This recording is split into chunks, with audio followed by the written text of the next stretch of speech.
రాష్ట్ర ఐటీ విద్యాశాఖ మంత్రి నారా లోకేష్ డిసెంబర్ 6వ తేదీన అమెరికాలోని డల్లాస్లో పర్యటించనున్నారు. అక్కడ ప్రవాసాంధ్రులను కలవనున్న లోకేష్ వారితో సమావేశం కానున్నారు.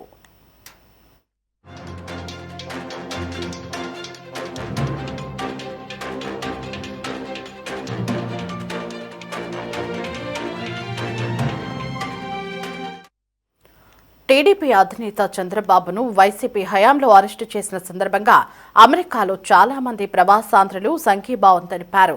అలాగే గత ఎన్నికల్లో కూడా కూటమి విజయానికి ప్రవాసాంధ్రులు కృషి చేశారు.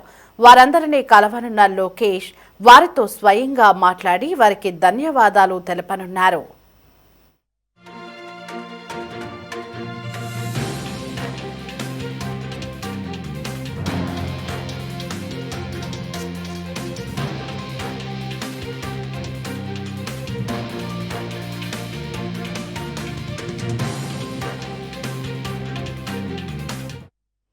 ఇక ఇదే సమయంలో రాష్ట్ర అభివృద్ధికి అందరూ సహకరించాలని వారిని లోకేష్ కోరనున్నారు. అలాగే డల్లాస్ పరిసర ప్రాంతమైన గార్లాండ్లోని కర్టిస్ కల్వెల్ సెంటర్లో జరిగే భారీ సభలో లోకేష్ ప్రవాసాంధ్రులను ఉద్దేశించి ప్రసంగించనున్నారు. ఈ సభకు అమెరికా, కెనడాల నుంచి 8,000 మందికి పైగా ప్రవాసులు హాజరవుతారని అంచనా వేస్తున్నారు.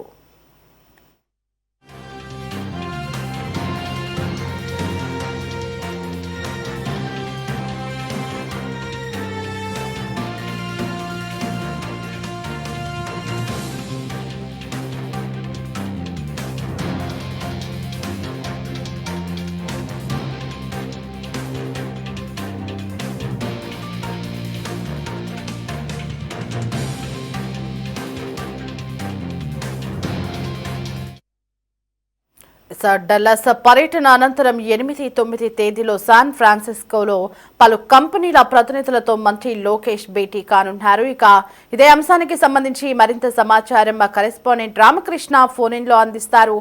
రామకృష్ణ, డిసెంబర్ 6వ తేదీన రాష్ట్ర ఐటీ విద్యాశాఖ మంత్రి నారా లోకేష్ అమెరికాలోని డల్లాస్ లో పర్యటించనున్నట్లుగా తెలుస్తోంది. ఆయన పర్యటనకి సంబంధించినటువంటి అప్డేట్స్ ఏంటి? దేవి, రాష్ట్ర ఐటీ విద్యాశాఖ మంత్రి నారా లోకేష్ డిసెంబర్ 6వ తారీఖున అమెరికాలోని డల్లాస్ లో పర్యటించబోతా ఉన్నారు. అక్కడ ప్రవాసాంధ్రులను కలిసి వారితో ప్రత్యేకంగా సమావేశం కాబోతా ఉన్నారు.